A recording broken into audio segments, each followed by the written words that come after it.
청약 통장을 잘만 활용하면 평생 여러 번 당첨이 될 수 있고요. 저 또한 최근에 신도시의 아파트에 당첨이 됐습니다. 약 1억 원 정도의 차익을 예상합니다.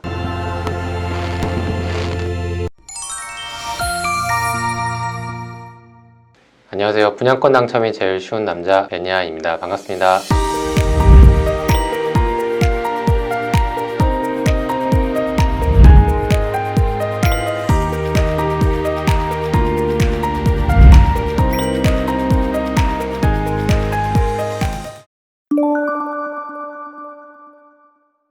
부동산과 관련해서 여러 가지 투자 방법이 있지만 그 중에서 가장 쉽고 편안하게 할 수 있는 게 아파트 청약인 것 같아요. 청약 통장만 있으면 인터넷으로 10분에서 15분만 신청을 하면 누구나 새 아파트에 신청을 해볼 수 있다는 게 큰 장점이거든요. 그리고 실제로도 제 강의를 수강하신 많은 분들이 부동산에 대한 지식이 없는 분들이 대다수세요. 하지만 본인들이 자신들의 상황을 정확하게 인지하고 도전해서 당첨되고 또 수익이 많이 나셨기 때문에 내가 부동산에 대해서 잘 몰라, 아직은 좀 아닌 것 같아 라고 좀 자신 없어 하시더라도 아파트 청약만큼은 정말 누구나 쉽게 할 수 있다라고 말씀을 꼭 드리고 싶습니다.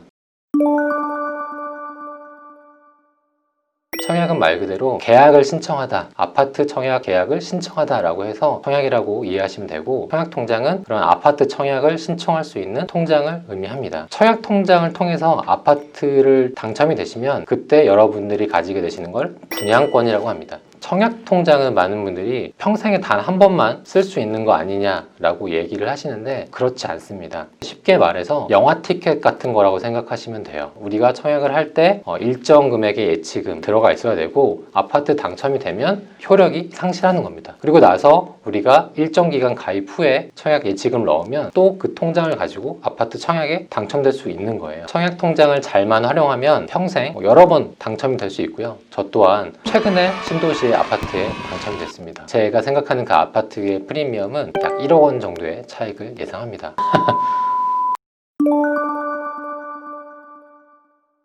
청약통장 가입은 그러면 어디서 할 수 있냐? 우리은행, 국민은행, 신한은행과 같은 1금융권 은행에서 가입을 할 수 있습니다. 연령층 관계없이 누구나 가입이 가능합니다. 단 미성년자라면 부모님이 가족관계증명서나 등본을 지참해서 은행에 가면 가입이 가능합니다. 그러면 어렸을 때부터 가입하는 게 좋나요? 라고 물어보실 수 있는데, 가장 이상적인 청약통장 가입 시점은 만 17세 이상부터입니다. 그때부터 청약통장 기간을 인정해주기 때문이거든요. 그래서 만 17세 이상 시점부터 가입하시는 게 가장 유리하다. 청약통장 종류에는 크게 4가지가 있습니다. 주택청약 종합저축, 청약저축, 청약예금, 청약부금이 있습니다. 현재 가입 가능한 청약통장 종류는요, 주택청약 종합저축통장만 가입이 가능합니다. 주택청약종합저축통장은 연령층 상관없이 누구나 가입 가능하고요. 주택청약종합저축통장이 있으면 공공분양이나 민간분양, 그리고 어떤 면적이든 다 청약이 신청이 가능합니다. 월 최대 납입할 수 있는 금액은 월 2만 원에서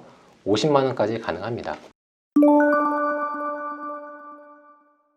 청약통장을 가입하시고 하셔야 될 것이 예치금을 납입하시는 겁니다. 예치금이라고 하면 2가지 갈래길이 생깁니다. 첫 번째는 공공분양이 있고요. 두 번째는 민간분양이 있습니다. 민간분양과 공공분양에 따라 예치금을 넣어야 되는 그 방식이 조금 달라지는데, 그러려면 공공분양과 민간분양에 대한 차이를 조금 알고 계셔야 합니다. 공공분양은 LH나 SH, 도시공사와 같은 나라의 재원을 공급받아 지어지는 아파트를 공공분양이라고 하는데요. 일반적으로 시세보다 저렴하게 공급이 되기 때문에 1순위 신청받는 기준이 민간 분양보다 조금 더 까다롭습니다. 예치금과 관련해서는 청약통장 월 인정금액 중요합니다. 한 달에 최대 인정받을 수 있는 금액을 의미하는데요. 여기에서 한 가지 많은 분들이 실수하시는 게 있어요. 최소 가입 가능 금액이 2만 원이다 보니까 2만 원만 가입하는 경우가 상당히 많거든요. 공공분양에서 한 달에 최대 인정받을 수 있는 금액은 10만 원입니다. 혹여 내가 자동이체를 2만 원씩 했다라고 하면 그것은 수정이 안 됩니다. 아예 납입을 하지 않고 있다가 소급 적용해서 10만 원씩 새롭게 불입하는 것은 가능한데, 자동이체 금액을 설정하신다면 반드시 10만 원을 납입을 하셔야 됩니다.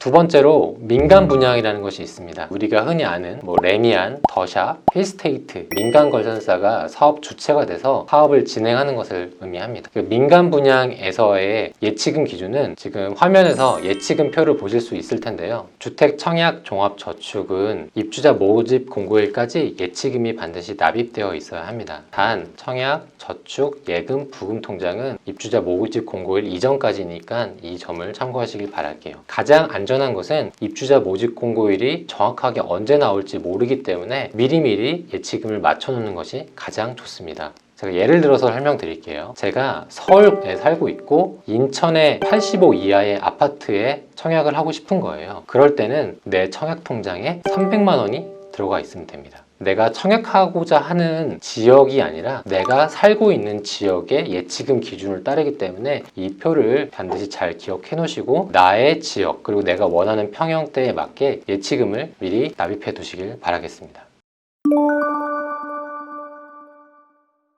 제 지인이 굉장히 오랫동안 무주택자였고 자녀도 있어서 일반 공급 가점이 상당히 높았어요. 그런데 생활비가 좀 부족하다 보니까 굉장히 오랫동안 가지고 있던 청약통장을 그냥 바로 해지해버린 거예요. 당첨이 나와는 먼 일이라고 생각을 하셨는지 그렇게 해지를 하셨고 생활비로 쓰셨는데 그것이 오늘 드리고 싶은 가장 중요한 말씀 중에 하나입니다. 청약통장은요 절대 해지하는 것이 아닙니다. 내가 사회초년생이라고 하더라도 충분히 청약통장을 가지고 아파트 청약에 당첨될 수 있으니 절대 청약통장을 해지하시면 안 됩니다. 사실 제가 정규 강의에서만 설명드리는 제 나름대로의 꿀팁인데 제가 여러분들을 위해서 준비했습니다.